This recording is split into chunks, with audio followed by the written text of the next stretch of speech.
Sebelum kita membahas tentang menjadi seorang hamba yang punya tujuan yang jelas dalam hidup atau menetapkan satu keinginan besar, karena kalau kita nggak punya keinginan besar yang kita perjuangkan, yang kita bela-belain, yang kita habis-habisan, yang kita fokus banget kepadanya, berarti kita masih GJ, belum jelas.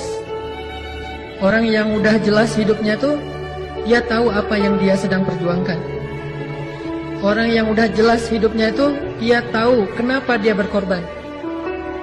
Apa yang harus dia korbankan, apa yang harus dia kesampingkan, dan apa yang harus dia bela. Berarti dia tahu betul tujuan dan prinsip hidupnya. Dia punya cita-cita yang jelas, dia punya keinginan besar, yang itu akan dia perjuangkan habis-habisan. Orang kalau misalnya dalam hidupnya bingung harus melakukan apa yang paling penting, berarti belum jelas. Apalagi kalau sampai kita ngerasain hari kita tuh berlalu dengan sia-sia. Ada hari yang kita lewatin, aduh kok hari ini kayaknya biasa-biasa aja ya. Atau kita merasa tidak terlalu bersemangat untuk bangun tidur, nggak terlalu bersemangat untuk menanti datangnya terbitnya matahari, nggak terlalu bersemangat untuk mendapatkan hari yang baru dalam hidup kita. Berarti kita belum jelas hidupnya. Jadi hidup seolah-olah mengalir gitu aja tuh. Terhadap apa yang udah lewat, ngerasa biasa-biasa aja, tidak ada makna. Terhadap apa yang belum terjadi, ngerasa nggak punya semangat untuk meraih sesuatu. Berarti itu GJ banget. Kenapa? Nggak jelas kan ya?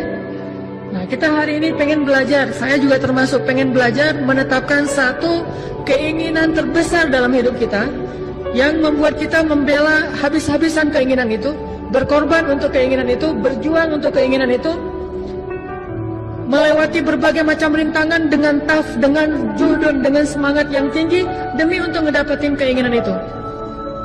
Dan coba kita renungkan sebuah kisah yang pernah terjadi di masa para sahabat.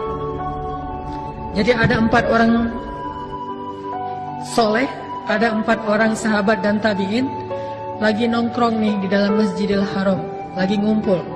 Jadi ceritanya mereka lagi duduk dalam masjid, 4 orang anak muda. Ini saya sebutin namanya. Yang pertama namanya Mus'ab bin Zubair, anak muda.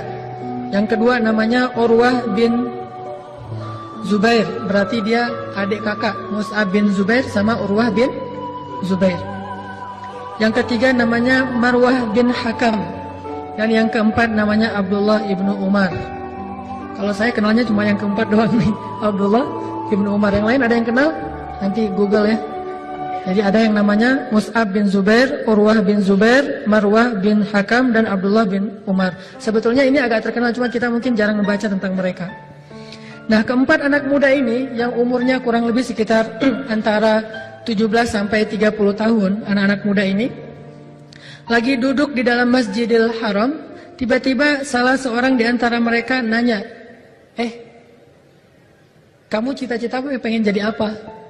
Atau pertanyaannya, keinginan apa yang kamu ingin dapetin dalam hidup ini? Apa sih hal besar yang kamu pengen dapetin dalam hidup ini? Ini lagi pengen memperjelas maksud hidup. Kemudian orang yang pertama namanya Mus'ab bin Zubair bilang, kalau saya keinginan terbesar saya tuh pengen jadi gubernur, pengen ngegantiin Pak Aher, pengen jadi gubernur Irak. Itu keinginan terbesar dia dalam hidup. Itu satu. Ternyata nggak satu dia. Yang kedua, saya pengen nikahin cewek cantik yang namanya Sukainah binti Husain. Itu cewek idaman saya banget. Itu gue banget. Itu tipe saya banget tuh. Seandainya bisa, walaupun itu agak-agak mustahil. Soalnya Sukainah itu terlalu tinggi untuk level saya. Tetapi yang namanya orang pengennya, saya pengen nikahin Sukainah binti Husain.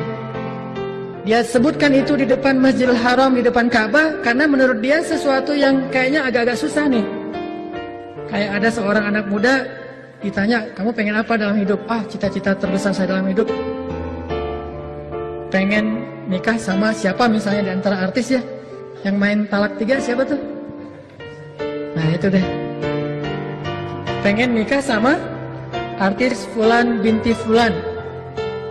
Dia nyebutin nama itu dalam keinginan terbesar dia karena dia pikir kayaknya agak-agak mustahil. Nah, kemudian Mus'ab bin Zubair bilang pengen nikah sama Sukainah binti Husain. Terus apalagi? Udah segitu aja? Enggak, satu lagi kata dia. Apa? Pengen nikah juga sama Aisyah binti Talha. Jadi pengen nikah 2 kali. Jadi cita-citanya pengen poligami. Wah, ini bahaya nih. Ini adalah Mus'ab bin Zubair. Kalau bisa ini jangan ya. Cukup 1 aja, walaupun saya 2. Jadi cita-citanya pengen jadi gubernur Irak, sama pengen nikah sama Sukainah, sama Aisyah. 2 cewek cantik, idaman dia banget.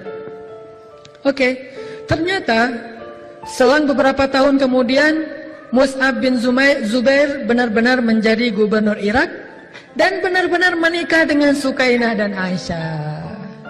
Ini namanya himmah, keinginan terbesar. Dia berjuang untuk itu, dia habis-habisan untuk itu sampai dapat. Kalau udah dapat baru bingung, dia ngapain lagi ya gitu. Udah jadi gubernur, karena dia nggak punya himmah lebih tinggi dari itu, pokoknya pengen nguasain satu negeri yang namanya Irak. Dan orang yang dia inginin, ada yang pengen jadi khalifah, ada yang pengen jadi ahli ilmu hadis. Ternyata yang paling tinggi cita-citanya dan paling jelas adalah yang diucapkan oleh Abdullah ibnu Umar, pengen masuk surga. Kenapa demikian? Karena kalau pengen masuk surga, kita boleh jadi apapun di dunia, itu nggak akan mengubah cita-cita kita. Kita bisa jadi apapun, kita bisa ngalamin keadaan apapun, kita bisa dalam situasi apapun, tetapi cita-citanya itu nggak akan pernah berubah. Dan nggak akan pernah selesai sampai akhir hayat kita. Bayangin kalau misalnya orang pengen jadi gubernur, pas sudah jadi gubernur selesai. Dan itu masih ada sisa umur yang panjang yang dia akan melaluinya dengan dengan keadaan gadget itu, nggak jelas. Kan udah dapat yang saya pengenin. Kalau orang pengen nikah dengan orang yang dia cintai, cewek yang paling dia kagum banget, atau cowok yang paling dia kagumin, ketika udah dapat jadi gadget kan, wah nih apalagi ya kok ngerasa gersang gini. Karena ada batasnya. Ketika pengen jadi presiden, ada batasnya. Pengen jadi orang kaya, ada batasnya. Pengen jadi orang terkenal, ada batasnya. Pengen jadi seorang atlet pro, ada batasnya. Ketika udah lewat usia produktif, pemain bola misalnya, usia 20-an tuh kan masih ngejos banget tuh. Jadi wah luar biasa. Pas di atas 30, udah mulai agak melendai dikit tuh. Di atas 35 udah gak kepake. Bahkan gak perlu dibayar pun gak bisa main lagi di klub itu kan ya. Paling-paling jadi pelatih, artinya nggak bisa ada seterusnya sampai akhir hayat.